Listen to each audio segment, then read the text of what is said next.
আগে যেখানে বলেছিলেন অষ্টম অধ্যায়ে আমি অধিযোগ্য, আমি অধিদৈবত, আমি অধ্যাত্ম, আমি দেহের মধ্যে আছি, আমি অধিযোগ্য রূপে সকলের দেহে আছি।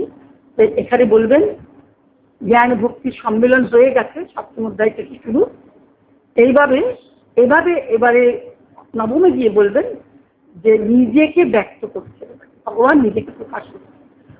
আমি করে কথা আগে বলেছেন, সেখানে কিন্তু ভগবত স্বরূপের কথা বলা কিছু কিছু বলেছেন, চতুর্থে বলেছেন, সপ্তমে বলেছেন। যে সত্যটি এইভাবে ধীরে ধীরে পূর্ণ বিকশিত হইয়া উঠিতেছে, প্রতি পদে অখণ্ড জ্ঞানের একটা নূতন দিক ব্যক্ত করিয়াছে এবং তাহার উপর প্রতিষ্ঠিত করিয়াছে এক একটি অধ্যাত্ম ভাব ও কর্ম। এই অষ্টম অধ্যায়ে যত কথা বলা হলো, তাহার মূল্য ও সার্থকতা এইবার আমরা বুঝি। জ্ঞানের এক একটা দিকের কথা বলা হয়েছে এক একটি অধ্যায়ে, যেটা অধ্যাত্ম সত্যটা প্রতিষ্ঠা করছেন, সেটার মূল্যটা আমরা এবার বুঝবো। নবম শুরু হলো। সেই হেতু ভগবান অর্জুনের মনকে জাগ্রত ও একাগ্র করিয়া তুলিবার জন্য তিনি এখন যাহা বলিতেছেন তাহার গুরু প্রয়োজনীয়তার দিকে প্রথমেই তাহার অবদান মনোযোগ আকর্ষণ করিলেন। কি বললেন? কারণ তিনি অর্জুনের মনকে পূর্ণ ভগবান সম্বন্ধে জ্ঞান ও দৃষ্টির জন্য, তাকে ভগবানকে জানতে হবে এবং জেনে তাকে দর্শন করতে হবে, দৃষ্টির জন্য উন্মুক্ত করিতে এবং একাদশ অধ্যায়ে বিশ্বরূপ দর্শনের জন্য প্রস্তুত করিতে উদ্যত হইয়াছে। আমি যদি দেখার যোগ্য, অর্জুনও বলেছেন আমি যদি যোগ্য হই তুমি তাহলে আমাকে দর্শন করাও, তুমি তো এই চোখে আমাকে দেখতে পাবে না, আমি তোমার দিব্যচক্ষু দান করছি। কিন্তু দিব্যচক্ষু দান করা দিলেন, অর্জুন দেখলেন, কিন্তু শেষ করলেন কি বলে? অধ্যায় শেষ করতে নেই বলে যে তুমি কোনো কিছুর দ্বারাই আমাকে তো দেখতে পাওনি। ভগবান দিব্যচক্ষু দান করেছেন, কিন্তু ভগবানের স্বরূপ দেখতে যা পাওয়ার জন্যে একটি জিনিসের দরকার। সেটি কি? সেটি বলছে যে মায়া অনন্যা ভক্তি, ভক্ত্যা তো অনন্যায় আসক্ত অহম এবং বিধর্জুন জ্ঞাতুম দ্রষ্টুম তো তত্ত্বেন।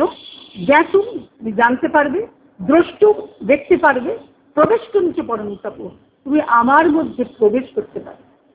তাহলে এখানে পড়া নয়, বেদ পাঠ নয়, যজ্ঞ নয়, অধ্যয়ন নয়, দান নয়, কোনো কিছুর দ্বারাই ভগবানকে দেখা যায় না, জানা যায় না, ভালোবাসা যায় না। তাই শেষ করছেন ভগবান নিজেই প্রস্তুত করে দিচ্ছেন অর্জুনকে এই নবম থেকে। রবীন্দ্র বলছেন একাদশ অধ্যায়ে বিশ্বরূপ দর্শন করাবার জন্য তাকে প্রস্তুত করছেন, অর্জুনের মনকে একাগ্র করে দিচ্ছেন এবং তাকে অবহিত হয়ে যেন শোনে, একবারে এক মন প্রাণ দিয়ে যেন মন অন্যমনস্ক না হয়, তার জন্যই প্রথমেই বলছেন এই ধর্মটি খুব অত্যন্ত সুসুখাঙ্কর্তমস্ত, পূর্ণ জ্ঞান আমি তোমাকে দেব, যেটি তোমার করতে কোনো কষ্ট হয় না। এটা বলছেন কারণ তিনি প্রিয়, পরে বললেন তুমি আমার প্রিয়, ভালোবাসি তোমাকে। সেই বিশ্বরূপ দেখিয়া কুরুক্ষেত্রের যোদ্ধা তাহার জীবনের কর্মের লক্ষ্যে, জীবন কর্ম লক্ষ্য, যিনি কর্তা, যিনি ভর্তা, যিনি কাজটা করাচ্ছেন, যিনি ধারণ করে আছেন, যিনি স্বামী অধিপতি, যিনি কর্তা ও ভর্তা, মানুষের মধ্যে ও জগতের মধ্যে যিনি ভগবান, কৃষ্ণ নিজেকে ভগবৎ স্বরূপে প্রকাশ করবেন, তাহার সম্বন্ধে সজ্ঞান হইবে। কুরুক্ষেত্রের যোদ্ধা অর্জুন, তিনি কৃষ্ণ ভগবত্তা সম্পর্কে, যিনি সেই ভগবান কি না তার সমস্ত কর্মের কর্তা এবং ভর্তা। ভর্তা মানে প্রভু, ভর্তা মানে স্বামী। তাহলে আমার কর্মের কর্তা আমি নই, আমি মানে আমার দেহের নাম রূপটা দিয়ে বলছেন এটা একদমই অজ্ঞানতা যে আমি কিছু করছি, কিন্তু আমরা সেই অজ্ঞানতাতেই জন্মান্তর দিয়েছি। নাম রূপটা একটা খোল মাত্র, বাইরের পরিচয়। আসল পরিচয় ভিতরে যে অধ্যাত্ম সত্য আছেন, তার কোনো রূপ নেই, নাম নেই, তিনি অব্যক্ত অব্যয়, তার কোনো বিকার নেই। কিন্তু তার জন্যে অর্জুন তো প্রস্তুত নয়, তাকে প্রত্যক্ষ করাবে নিজের মধ্যে, তবে তাহলে অর্জুন নিজের মধ্যে সেটা জানবেন। প্রথমে তো অর্জুন তো বুঝতেই পারছেন না ভগবত্তা যে আছে কৃষ্ণের, তাকে তো ভাই বলে জানেন, তবু তার সংশয় যাচ্ছে না। যখন সেই 18 অধ্যায় যাবেন তখন গিয়ে বলবেন আমার মোহ নষ্ট হয়েছে, আর তোমার প্রসাদে, তোমার কৃপায় আমার সন্দেহ দূর হয়েছে। তার মানে আমরা দেখতে পাচ্ছি অর্জুনের সন্দেহ কিন্তু 18 অধ্যায় পর্যন্ত ছিল, সন্দেহ যায়নি। এই সন্দেহটা যাবার জন্য ভগবান বলে তো 2য় অধ্যায় গীতা শেষ হয়ে যেত, যেখানে গীতার সমস্ত গীতার তত্ত্ব 2য় অধ্যায় বলা হয়েছে। তারপরে তো আরো 16টা অধ্যায় বললেন। এত পরিশ্রম করলেন কেন? না, ওই যে অর্জুন তার প্রিয়, ওই প্রিয়তার জন্য তাকে তিনি সেই অধ্যাত্ম সত্য তার মধ্যে জাগরণ করিয়ে তাকে সেই জ্ঞানে প্রতিষ্ঠিত করবেন, তাকে সেই দর্শনটি দেবেন, এবং তাকে নিজের মতো নিজের ভাবে পুতা মদভাব মাগতা মম সাধর্ম মাগতা, আমার ভাবে আসবে, আমার স্বধর্ম প্রাপ্তি হবে। সারূপ্য, সাযুজ্য, শালক্য, এই মুক্তিগুলি তো লক্ষ্য আমাদের বলা হয়। তো অর্জুনকে তিনি সব মুক্তিগুলোই দিতে চান। নিজের কাছে রাখবেন, নিজের মতো করবেন, নিজের ভাবটি দেবেন, তার নিজের ধর্মকেও দেবেন। মানুষের মধ্যে বা জগতের মধ্যে এমন কিছুই নেই, এমন কিছুই নাই যাহা তাহাকে সীমাবদ্ধ করতে পারে। এই যে বলেছি, তিনি বলছেন মৎস্থানি সর্বভূতানি, মৎস্থানি, আমার মধ্যে সবাই আছে, কিন্তু আমি তাদের মধ্যে অবস্থিত নই। বলে জগতে এমন কিছুই নেই যা তাকে সীমাবদ্ধ করতে পারে বলছেন, কারণ তাহা হইতেই সবের উৎপত্তি, তাহার অনন্ত সত্তার মধ্যেই সবার খেলা। সপ্তমে বলেছেন না যে মই সর্বমিদং প্রথম সূত্রে মণিগণাইব, যেমন মণির মধ্যে দিয়ে সুতো দিয়ে মণিগুলোকে মালার আকার দেয়, আমাকে সব কিছু ওতপ্রোত দেয়। ওতপ্রোত মানে কি, কাপড়টা টানা পড়েন, এদিকে টানলে যেটা হয় এদিকে আরে দিকে, লম্বা দিকে আরে দিকে, দুদিকে ওতপ্রোত হয়ে আছে সবকিছু। মই আমাতে, আমি বলেননি কিন্তু, আমাতে সবকিছু ওতপ্রোত হয়ে আছে। তাহলে আমি যদি বলতেন তাহলে জন্য তো তার মধ্যে তিনি সীমাবদ্ধ হয়ে আছেন। ঈশ্বরবিন্দ বলছেন মানুষের মধ্যে বা জগতের মধ্যে এমন কিছুই নাই যাহা তাহাকে সীমাবদ্ধ করিতে পারে। ভগবানের কথা অনুসারেই বলছেন মই সর্বমিদং প্রথম সূত্রে মণিগণাইব, আমি সুতোটা কিন্তু জগতে যা কিছু দেখছো প্রকাশে ভূতল সবই কিন্তু সেই মণির মতো, মুক্তার মতো। যদি সুতোটা ছিঁড়ে যায় সব আলাদা হয়ে যাবে, সুতো তো ছিঁড়ছে না। তার মানে ধরে আছেন কে? ধরে আছেন ভগবান স্বয়ং। দিন হচ্ছে, সূর্য উঠছে, রাত আসছে, চন্দ্র উঠছে, জ্যোৎস্না আসছে, শুক্লপক্ষ কৃষ্ণপক্ষ হচ্ছে, নদীর জলে জোয়ার আসছে, সমুদ্রে জোয়ার ভাটা খেলছে, সব চলে যাচ্ছে একবারে নিয়মানুবর্তী ভাবে ঋতুর পর। যদিও এখন অনেক ঋতুর পরিবর্তন হয়েছে, কিন্তু কালের ক্রমে তো সবই ঘটছে। কে ঘটাচ্ছেন? কে ঘটাচ্ছেন? সেই কে, তিনি অন্তরালে আছেন। তিনি হচ্ছে নিমিত্ত কারণ, তাকে দেখা যায় না। এই যে টেবিলটা তৈরি করেছে যে আমাদের কাঠের মিস্ত্রি, সে তো, তাকে তো আমি দেখতে পাচ্ছি না, আমি যার কার্যটাকে দেখতে পাচ্ছি, কারণকে তো দেখতে পাচ্ছি না। ভগবান কারণ, উপাদান কারণও বটে, নিমিত্ত কারণও বটে। তাই বলছেন এমন কিছুই নাই যাহা তাহাকে সীমাবদ্ধ করিতে পারে। অর্থাৎ তিনি কাঠটাও তিনি, কাঠ করেছে যে তিনি, সেটাও তিনি, এই কাঠের টেবিলটা যেটা আছে এটাও তিনি, কিন্তু তিনি সবের ওপরে আছেন, কিছু সীমাবদ্ধতা তার নেই। মৎস্থানি সর্বভূতানি নত অহং তেষু অবস্থিত, নববুদ্ধের এই বাক্য। মানুষের মধ্যে কারণ তাহা হইতেই সবের উৎপত্তি, তাহার অনন্ত সত্তার মধ্যেই সবার খেলা। যেমন আকাশে মেঘ, আকাশটা কি শূন্যতা, তার মধ্যে মেঘের খেলা হচ্ছে, সূর্যোদয় হচ্ছে, চন্দ্রের, আকাশে নক্ষত্র জ্যোতিষ্ক কত রকম হচ্ছে, কিন্তু আকাশের তাতে কিছু এসে যায় না। আকাশের আনন্দ সেখানে শেষ হয়ে যায় না, আকাশের সীমাবদ্ধতা আসে না, ব্যাপ্তি সেখানে ক্ষুদ্রতায় আসে না। তাই তিনি বিরাট, তার মধ্যে অনন্তের মধ্যে আমরা সবাই আছি। তাই বললেন যে সত্তার তাহার ইচ্ছার দ্বারাই সব চলিতেছে, বিস্মৃত হইয়া রইয়াছে, তাহার দিব্য জ্ঞানের মধ্যে সবের সার্থকতা খুঁজিয়া পাওয়া যায়। তিনি সকলের মূল ও সারবস্তু ও চরম লক্ষ্য। তিনি কারণ, তিনি উদ্দেশ্য। এটা পঞ্চদশে গিয়ে বলবেন ঊর্ধ্বমূলম অধঃশাখ অশ্বত্থম প্রাহুর অব্যয়ম। ঊর্ধ্বে মূল আছে, অর্থাৎ আমরা একটি সেই ব্রহ্ম থেকে, মূলটা ঊর্ধ্বে আর শাখাগুলো নিচের দিকে, জগৎ নিচের দিকে বিস্তৃত হয়েছে। ঊর্ধ্বমূলম অধঃশাখম অশ্বত্থম প্রাহুর অব্যয়ম সন্ধাংসি যাচ্ছে পরিণামী দত্তম বেদ স বেদবিদ। গীতারে যে বলছেন যে পাতাগুলি কি না বেদ, যেটি জ্ঞান, আদি জ্ঞান, ছিল সেই অশ্বত্থ বৃক্ষের পাতা। অশ্বত্থ মানে বললেন কেন না, যে বৃক্ষটি কালকে আর থাকবে না, শোয়া মানে আগামীকাল, শোয়া মানে আগামীকাল, অশ্বত্থ, স্বচ্ছ মানে আগামীকাল থাকে, ন স্বচ্ছ অশ্বত্থ, যে আগামীকাল থাকবে না। এই যে ক্ষণিক যে জগৎ, তারও মূল আছে কিন্তু ঊর্ধ্বে, শিকড়টা আছে ওপরে। কোনো গাছের শিকড় তো মাটির তলায় থাকে, সেটা বেদে আছে। বেদে আছে যে নগ্রধ, তার হচ্ছে নৈচা শাখা, শাখা নিচের দিকে ব্রহ্মবৃক্ষ, তাই জগৎকে বলা হচ্ছে। ব্রহ্ম থেকে উৎপত্তি, জগৎ ব্রহ্ম, তিনি তো নিজেই ব্রহ্ম, তাই বলছে জগৎ ব্রহ্ম, এটিও পূর্ণ অটিও পূর্ণ।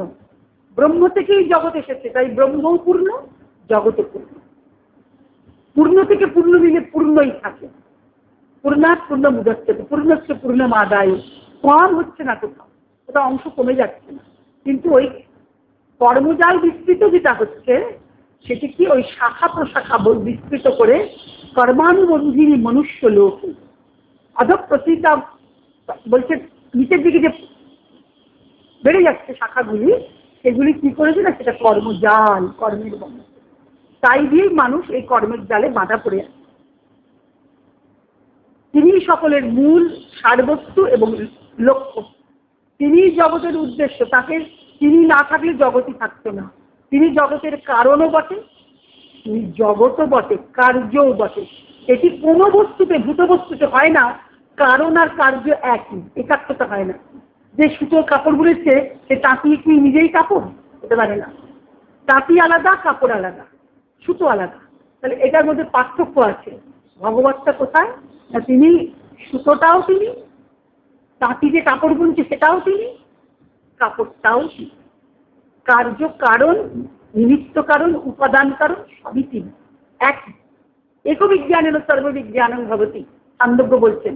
যদি তুমি ঘট, সরা, হাড়ি, কুড়ি সব জানো, মৃত্তিকা ইত্যেব সত্যম, মাটিটাই যে সব তৈরি হয়েছে, কত বিচিত্র রূপ, কোথায় করা হয়েছে, কোথাও হাড়ি হয়েছে, কোথায় ঘট হয়েছে, কোথায় বাটি হয়েছে, কোথায় কলসি হয়েছে, কোথায় জ্বালা হয়েছে। এটা কিন্তু ভিন্ন ভিন্ন, এটা সত্য না। এটা নানাত্বটা, ভিন্নত্বটা সত্য না। মৃত্তিকা ইত্যেব সত্যম, ছান্দোগ্য বলছেন মৃত্তিকাটাই হলো সত্য। এই ব্রহ্মই এক, কাছ থেকে সবের বিস্তার। ভগবান বলছেন আমি সব, মই সর্বমিদং প্রথম সূত্রে মণিগণাই। ওদের অহং সর্বস্ব প্রভাব, আমি সকলের উৎপত্তি, আবার আমি সকলের প্রলয়। মত্ত সর্বং প্রবর্ততে, আমার থেকেই সবকিছু প্রবৃত্তি, আমার থেকেই উৎপত্তি, আমার থেকেই প্রবৃত্তি। আবার মৃত্যু সর্বহারশ্চাহং, আমি সকলের মৃত্যু। একাদশী গিয়ে বলবেন আমাকেই লয়। এই জ্ঞান অর্জুনকে তিনি দেবেন। অর্জুনকে জানিতে হইবে যে সে নিজে ভগবানের মধ্যেই রয়েছে। সে তো কৃষ্ণকে ভগবান বলে জানে না, সে তো কৃষ্ণকে জানতে তার সাধুতি হয়েছে। ভগবানের মধ্যেই সে রয়েছে, আর কি করছে, এবং অন্তরস্থিত শক্তির দ্বারাই কাজ করিতে। আমি তৃতীয় পাণ্ডব গান্ডীবধর না, আমি কাজ করছি এটা নয়, এই অন্তরস্থিত শক্তি তাকে কাজ করাচ্ছে। আর কি, তাহার কাজ কেবল ভাগবত কর্মের যন্ত্র মাত্র। সে যুদ্ধ করবে, ভয়ঙ্কর কর্ম করবে, ভাগবত কর্মের যন্ত্র মাত্র। ভগবান চাইছেন ভগবানের কাজ, দেশে অধর্মের বিনাশ করবেন, তার হাতে হচ্ছে যন্ত্র, ভাগবত কর্মের যন্ত্র। এটা অর্জুনকে জানতে হবে। এতক্ষণ পর্যন্ত তার মানে বুঝতে পারছি অর্জুন জানেনি। এই নবম অধ্যায় এই জানার সূত্রপাত হল। তাহার অহংকৃত চেতনা কেবল একটা আচ্ছাদন। অহংকৃত চেতনা আমাদের যেমন তাই, শুধু আমি আমি আমি আমি, আমাদের অহংকৃত চেতনা আমাদের একটা আচ্ছাদন দিয়ে রেখেছে, সত্য বস্তুটা দেখতে পাচ্ছে না। যেমন এই জলের গ্লাসে ঢাকা, কাঁচটা স্বচ্ছ বলে জলটা দেখা যাচ্ছে। এটা যদি কাঁচের বাসন না হয় মাটির বাসন হতো, ভেতরের জলটা কিন্তু দেখা যেত না। তাই জন্য বলছেন না, ঠাকুর বলছেন শ্রীরামকৃষ্ণ, যদি মাটির ঘট হয় ভেতরে আলো জ্বললে সেটা দেখা যায় না, কিন্তু যদি কাঁচের হয় তাহলে ভিতরে আলো জ্বললে সেটা বাইরে থেকে দেখা যায়। বাইরে থেকে দেখা, অর্থাৎ তোমাকে এমন করে দেহ মন প্রাণের চেতনার স্বচ্ছতা আনতে হবে যে ভিতরের যে আন্তঃসত্তা আছে তার আলো যেন বাইরে বেরোতে পারে। সেটা আমাদের দক্ষিণামূর্তি স্তোত্রে শঙ্করাচার্য বলছেন যে ছিদ্র বটের গায়ে যদি ছিদ্র হয়, ছিদ্র ছিদ্র, সেই তার মধ্যে দিয়ে আলো আসছে। গুরু বলছেন শিষ্যকে, ব্যাখ্যা করছেন, যুবা শিষ্য বৃদ্ধ শিষ্য যুবা গুরু। আর কি গুরুত্ব মৌন ব্যাখ্যানং শিষ্যাস্ত্র চিহ্ন সংশয়া। গুরু কিছু কথা বলছেন না, গুরু মুখে মৌন হয়ে আছেন, শিষ্যের সংশয় চিহ্ন হয়ে যাচ্ছে। গুরু দক্ষিণামূর্তি রূপ। তাই অর্জুনকে ভগবান কথা বলে তা বলেছেন, কিন্তু অর্জুনের সংশয় চিহ্ন হয়নি। কিন্তু গুরু, কিন্তু গুরুস্থানেই রয়েছে। দিব্য গুরু বলছেন, ডিভাইন টিচার প্রভু। তা তাকে নিজেকে দেখাতে, ওই জন্য বটের ছিদ্র, বট গাছের পুকুরটা যদি ফাঁপা হয়, তার মধ্যে আলো জ্বাললে যেমন বাইরে থেকে দেখা যায়, তেমনি গুরুর জ্ঞানও বাইরে প্রকাশিত হয়। এখানে বলছেন অর্জুনকে জানতে হবে সে নিজে ভগবানেরই মধ্যে রইয়াছে এবং অন্তরস্থিত শক্তির দ্বারাই কাজ করিতেছে। তাহার কাজ কেবল ভাগবত কর্মের একটা যন্ত্র মাত্র। তাহলে যুদ্ধটা সে নিজে করছে না। যারা পাপের ভয় করেছিল যে আমি পাপী হব, আমার আত্মীয়দের মারবো, তুমি সে বিনাশ করছেন। তাহার অহংকৃত চেতনা, অর্জুনের অহংকার তাকে দেখতে দিচ্ছে না সত্যটাকে। তাহার মধ্যে ভগবানের যে অমর স্ফুলিঙ্গ ও অংশ রহিয়াছে, তাহাই তাহার অজ্ঞানে বিকৃত হইয়া অহং চেতনা রূপে প্রতিভাত হইতেছে। তাহলে মানেটা কি হলো? অর্জুনকে উপলক্ষ করে জগৎকে কৃষ্ণ কি শোনাচ্ছেন যে আমাদের মধ্যে যে অমর অংশ স্ফুলিঙ্গ আছে, ভগবানের অংশ, সেটা প্রকাশিত হতে পারছে না। কেন? আমাদের অহংকার বিকৃত ভাবে চেতনাটাকে আমার আমিত্ব দিয়ে সেটাকে ঢেকে রেখে দিয়ে, আচ্ছাদন করে রেখে দিয়ে। সেই অমর স্ফুলিঙ্গ ভগবানের অংশ, তাকে প্রকাশ হতে দিচ্ছে না। তাই বিকৃত হয়ে সেই যখন চেতনা আমার বিকৃত হচ্ছে, তখন সেটা আমার অহং হয়ে যায়। ভগবানের যে অন্তর শক্তি, ভগবানের যে অংশ, সেই অংশটাই বিকৃত হয়ে আমাদের মধ্যে অহং রূপে প্রতিভাত। যদি সেটা বিকৃত না হয়, অবিকৃত হয়, তাহলে সেটা ভগবানের অংশ রূপেই প্রকাশিত হয়। তাহার মনে এখনো যদি কোনো সংশয় থাকে, সংশয়টা আছে, সংশয়টা সেই অষ্টাদশী চলবে। তাহার মনে এখনো যদি কোনো সংশয় থাকে, এই বিশ্বরূপ দর্শনই তাহা দূর করিয়া দিবি। বিশ্বরূপ দর্শনে তখন বলছেন আমি ভয় পাচ্ছি, পেয়েছেন, ভয় পেয়েছেন, তুমি কে আমাকে বলো, তোমার কাজ কি আমাকে বলো।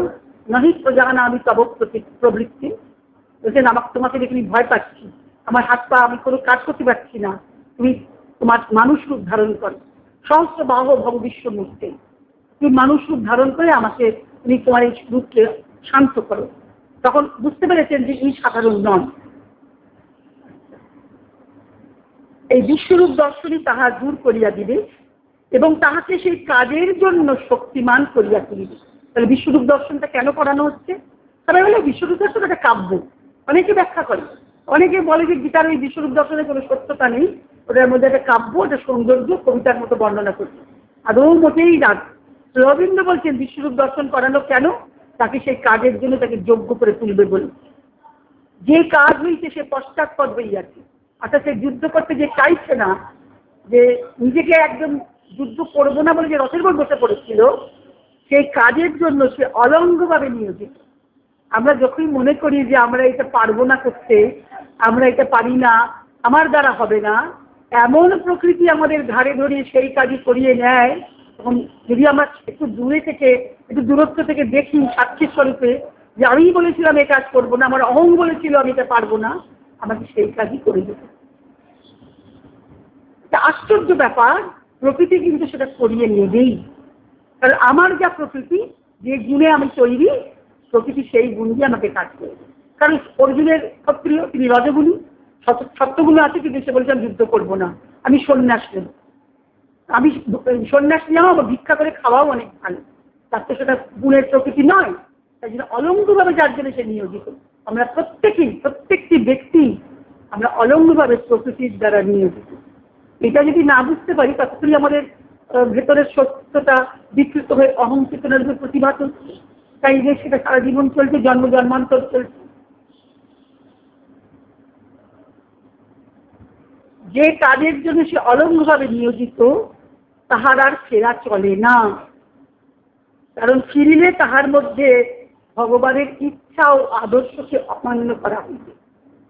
তাই জন্য স্বভাবের যে কর্ম, যে যে ধর্মে আছে, যে যে আশ্রমে আছে, গারস্থ ধর্ম, গৃহস্থ আশ্রম, ব্রহ্মচর্য আশ্রম, বানপ্রস্থ, সন্ন্যাস, যে যার স্বধর্ম অনুসারে, স্বভাব অনুসারে যে কর্ম যার জন্য এটা নির্দিষ্ট আছে, সেটা না করলে ভগবানের ইচ্ছা ও আদেশকে অমান্য করা। একজন ঘরের বউ, সে যদি তার ঘরের কাজ না করে, সে যদি কাউকে খেতে খেতে না দেয়, ছেলে মেয়েকে মানুষ না করে, সে যত্ন না করে, তাহলে তার অন্যায় হবে, ভগবানের ইচ্ছাকে আদেশকে লঙ্ঘন করবে। সে সারাদিন আমাদের বলেছে মহারাজ, তোমরা সারাদিন ধরে যদি সৎসঙ্গ করো, মঠে গিয়ে শোনো, গিয়ে খালি কথা শোনো, ভগবানের সৎ কথা শুনছো, আর বাড়ির সংসার উচ্ছন্নে যাচ্ছে, তা কিন্তু নয়। তা কিন্তু করলে চলবে না। সৎসঙ্গ করবে বটে, সৎসঙ্গ কিভাবে করবে? তোমার স্বধর্ম, তোমার যা স্বভাব, তোমার যা কর্ম, সেটি সমর্পণ করে, সমস্ত সুষ্ঠুভাবে সম্পন্ন করে, তারপরে স্বকর্মণা তমাভ্যস্য সিদ্ধিং বিন্দতি মানব, তোমার স্ব কর্মর দ্বারা তুমি ভগবানের পূজার মতো করে কর্মটি করো। এটা এই আমাদের নির্দেশ দিচ্ছে। তাই বলছি তারা এরা চলে না, অর্জুন যুদ্ধ করবো না বললে চলবে না, তাহলে ভগবানের ইচ্ছা ও আদর্শকে অমান্য করা হইবে। এই আদেশ ইতিপূর্বেই তাহার ব্যক্তিগত চেতনায় প্রকাশিত হইয়া। ব্যক্তিগত চেতনায় মানে অর্জুন থেকে বলেছে, বারবার করে বলেছে তোমার যুদ্ধ করতে হবে, পাত্র, তোমার ক্লীবতা ত্যাগ করতে হবে, তুমি যুদ্ধ করো, যুদ্ধের জন্য ওঠো, যুদ্ধায় যুদ্ধস্ব, যোগায় যুদ্ধস্ব, অনেকবার বলেছেন। তা ব্যক্তিগত চেতনায় প্রকাশিত হয়েছে, কিন্তু বিরাট বিশ্বলীলার মধ্যেও যে সে কর্মের নির্দেশ রইয়াছে, শীঘ্রই তাহা প্রকাশিত। শুধু নিজের ব্যক্তি জীবনে না, এই জগতের লীলার মধ্যেও যে সেই কর্মের নির্দেশ, ঈশ্বরের নির্দেশটা আছে, সেটা তার প্রকাশিত হচ্ছে বিশ্বরূপ দর্শনের মধ্যে। কারণ এখন বিশ্বপুরুষ ভগবানের এই দেহরূপে অর্জুনের সম্মুখে দেখা দিবে। অনন্তকাল সেই দেহের আত্মা তিনি তাহার মহান ভীতিব্যঞ্জক স্বরে অর্জুনকে যুদ্ধের সংঘর্ষে প্রবৃত্ত হইতে আদেশ করিবেন। ভগবান যখন বলছেন, দেখছেন সেই ভয়ঙ্কর রূপ, তার দাঁতের মধ্যে সব আটকে রয়েছে, সমস্ত ভীষ্ম, দ্রোণ, কর্ণ সকলে তার মুখের মধ্যে প্রবেশ করছে। জ্বলন্ত অগ্নিতে যেমন প্রবেশ করে আবার বেরিয়ে আসে, সেরকম পতঙ্গ যেমন ছুটে যায় আগুনেতে, সমস্ত নরপতিরা, যোদ্ধারা সে কৃষ্ণের বিশাল মুখগহ্বরে তারা সেখানে ছুটে যাচ্ছে। সে ভয়ঙ্কর দৃশ্য দেখে অর্জুন কাতর হয়েছে। দাঁতে বিপরীত মনা পুনঃস্থল, মানে কাঁপছি, তুমি আমাকে আবার করে তুমি নিজে সন্তুষ্ট হও, প্রসীদ দেবেশ জগন্নিবাস, তুমি প্রসন্ন হও, এই জগন্নিবাস, হে ঈশ্বর, হে প্রভু, তুমি প্রসন্ন হও, কাতরে প্রার্থনা করেছেন। তাই ভীতিব্যঞ্জক স্বরে অর্জুনকে যুদ্ধের সংঘর্ষে প্রবৃত্ত হইতে আদেশ করিবেন। অর্জুন তাহার দ্বারা আদিষ্ট হইবে আত্মার মুক্তি সাধন করিতে, এই বিশ্ব রহস্যের মধ্যে তাহার কর্ম সম্পাদন করিতে। তিনটে কাজ, একটা আত্মার মুক্তি, একটা বিশ্ব রহস্যের মধ্যে কর্ম সম্পাদন, আর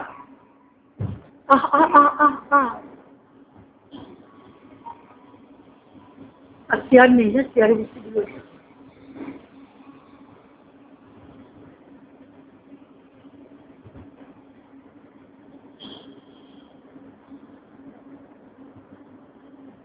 অর্জুন তাহার দ্বারা আদিষ্ট হইবে আত্মার মুক্তি সাধন করিতে, এই বিশ্ব রহস্যের মধ্যে তাহার কর্ম সম্পাদন করিতে, এবং এই দুইটি মুক্তি সাধন ও কর্ম একই সাধনা হইবে। খুব কঠিন কথা। আত্মার মুক্তি যা কর্ম, যে সাধনা, ভগবানের হাতের যন্ত্ররূপে যুদ্ধ করাটাও সেই সাধনা, সেইটাই সাধনা। মুক্তি এবং কর্ম দুটি একই সাধনা। অর্জুনকে আত্মার মুক্তি সাধন করতে হবে, মোহ থেকে মুক্ত হতে হবে, মোহ জ্ঞান থেকে, অজ্ঞানতা থেকে মুক্ত হতে হবে, 1 নম্বর। 2 নম্বর, ভগবানের হাতের যন্ত্র হয়ে তাকে যুদ্ধ করতে হবে।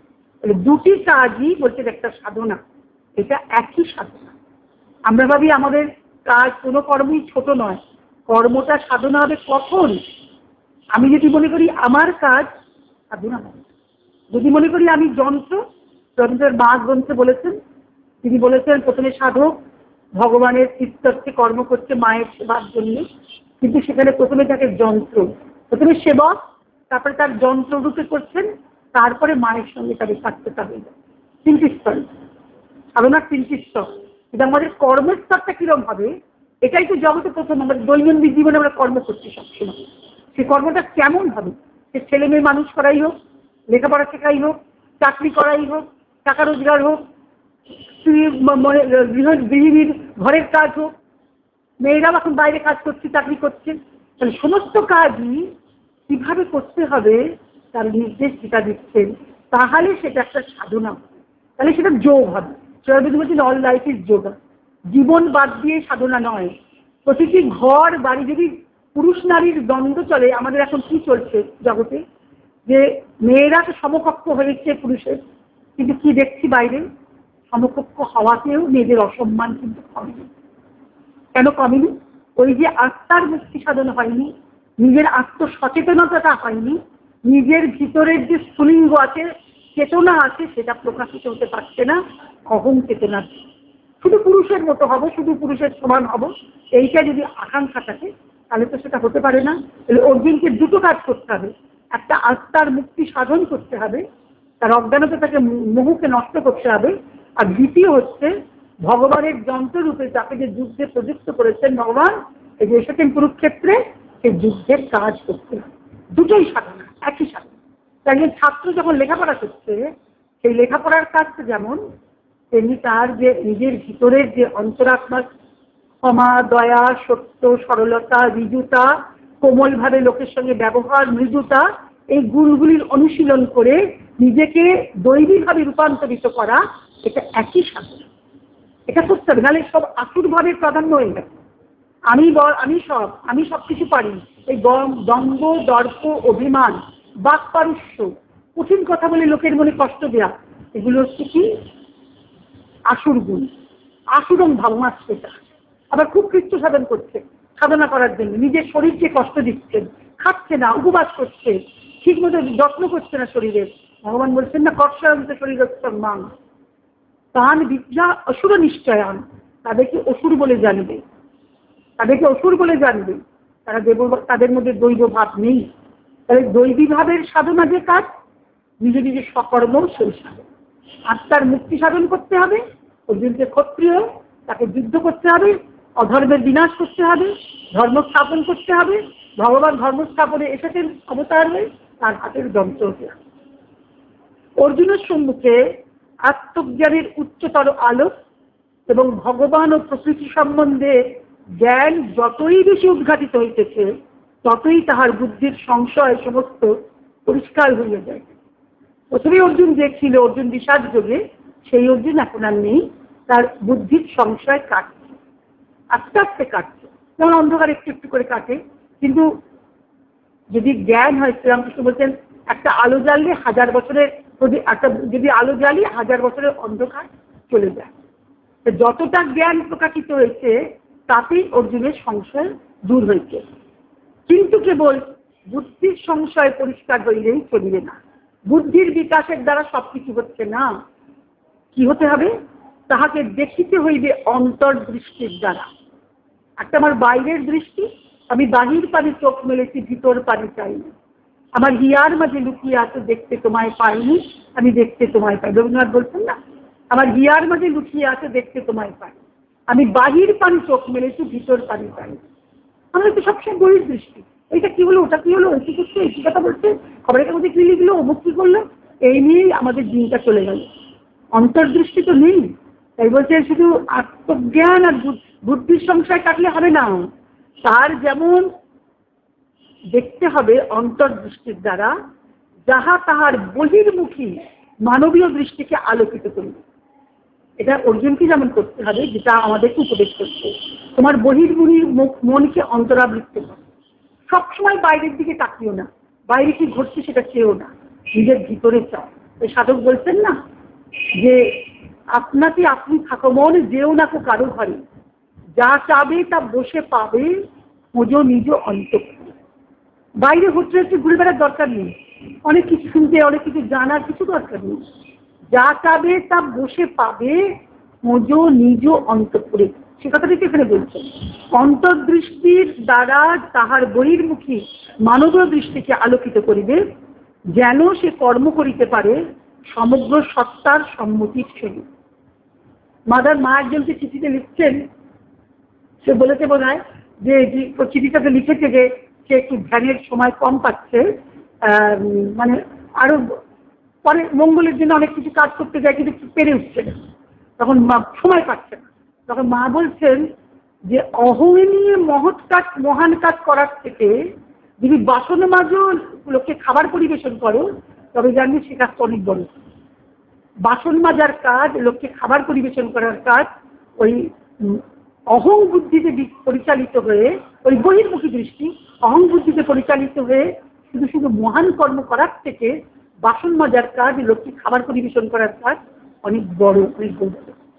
এখানে বলছে না, বহির্মুখী মানবীয় দৃষ্টিকে আলোকিত করিবে যেন সে কর্ম করিতে পারে সমগ্র সত্তার সম্মতির সহিত। সত্তার সম্মতি মানে আমাদের মন চাইছে এটা করবো না, বুঝা কি দরকার এখন যেটা শুনে আর এটা তো ঘুমিয়ে একটু টিভি দেখে সত্তার সম্মতি দিচ্ছে না, সমগ্র সত্তার সম্মতি। ডাক্তার তার থেকে দোকানে একটু ঘুরে আসে, একটু জিনিস কিনে আসে, তো 1 ঘন্টা শুনে কি হবে? মন এরকম বলবে, সত্তা চাইবে না, কিন্তু সমগ্র সত্তাকে একাগ্র করে তার সম্মতি দিতে হবে। তাহার প্রতি অঙ্গের পূর্ণ শ্রদ্ধা আছে। প্রতি অঙ্গে চোখ, কান, নাক, ত্বক, প্রতিটি অঙ্গে হাত, পা পূর্ণ শ্রদ্ধার সহিত তাহার মধ্যে যে আত্মা তাহার জীবনের অধীশ্বর, আবার সেই আত্মাই বিশ্বের এবং সমগ্র বিশ্ব জীবনের অধীশ্বর, সেই একই আত্মার প্রতি পূর্ণ ভক্তির সহিত, পূর্ণ ভক্তি এবং শ্রদ্ধার সঙ্গে প্রতিটি অঙ্গ দিয়ে তোমাকে সেই বহির্দৃষ্টিটাকে অন্তর্দৃষ্টিতে পরিণত করতে, অন্তর্দৃষ্টিতে বহির্দৃষ্টিটাকে আলোকিত করতে। অর্জুনের তাহলে একটা হলো কর্ম, একটা হলো আত্মার মুক্তি। আমাদের এই অবধি নবম অধ্যায় এখানে বলছেন এই জ্ঞানের ভিত্তি স্থাপন করেছেন, একে বলে নিই আমরা। এর প্রথমে প্রয়োজনীয় উপাদান প্রস্তুত হয়েছে, যে কর্ম, জ্ঞান, কর্ম, অকর্ম, বিকর্ম শব্দ বলেছেন। তারপরে হলো অভ্যাস, ধ্যানযোগ, প্রাণায়াম, রাজযোগের কথা বলেছেন ষষ্ঠ অধ্যায়ে, এগুলি করতে হবে। আসন স্থির করতে হবে, ভালো জায়গায় বসতে হবে, তো শরীর সোজা করে বসতে হবে, চোখ কোনো দিকে তাকাবে না, হাত পা কোনো দিকে নাড়বে না, নাসাগ্রের দৃষ্টি রাখবে। এভাবে উপাদানগুলো তৈরি করেছেন কিভাবে কি করতে হবে। কিন্তু এখন কাঠামোটির পূর্ণ আকার তাহার উন্মুক্ত দৃষ্টির সম্মুখে ধরা হবে। অষ্টম অধ্যায় এতক্ষণ ধরে কর্ম, জ্ঞান এসব ইত্যাদির দ্বারা এখনো ভক্তির কথা বলবেন না, বিশ্বরূপ দর্শনের পরে ভক্তি আসবে। কাঠামোটির পরিপূর্ণ রূপ অর্থাৎ বিশ্বরূপ দর্শন করে ভগবান নিজের স্বরূপকে অর্জুনের সামনে উপস্থিত করবে, এটার প্রস্তুতি চলছে। কারণ সেই সব এই কাঠামোটির অংশগুলিকে বিশ্লেষণ করিয়া দেখাইবে, কোনটির কি মর্ম তাহা বুঝাইয়া দিবে। কিন্তু যে পুরুষ তাহার সহিত কথা বলিতেছেন তাহার সম্বন্ধে সমগ্র জ্ঞান মূলত এখনই তাহার চক্ষের সম্মুখে খুলিয়া ধরা হইবে, যেন না দেখা আর তাহার পক্ষে সম্ভব না। যিনি কথা বলছেন তাকে রথের উপর বসে তিনি উপদেশ দিচ্ছেন, তাহার সমগ্র রূপটা তিনি খুলে দেখাবেন, এরপর তাকে না দেখে থাকতে পারবেন। আমরা এই নবম অধ্যায় সেই তাকে ব্যক্তিকে দেখা, তাকে বিশ্বজনীন সত্তায় তাকে দর্শন, আবার বিশ্বতীর্ণ সত্তাকেও তাকে দর্শন।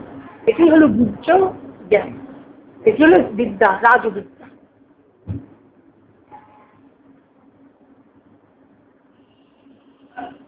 ওম পূর্ণমদঃ পূর্ণমিদং পূর্ণাৎ পূর্ণমুদচ্যতে পূর্ণস্য পূর্ণমাদায় পূর্ণমেবাবশিষ্যতে। ওম শান্তি শান্তি শান্তি।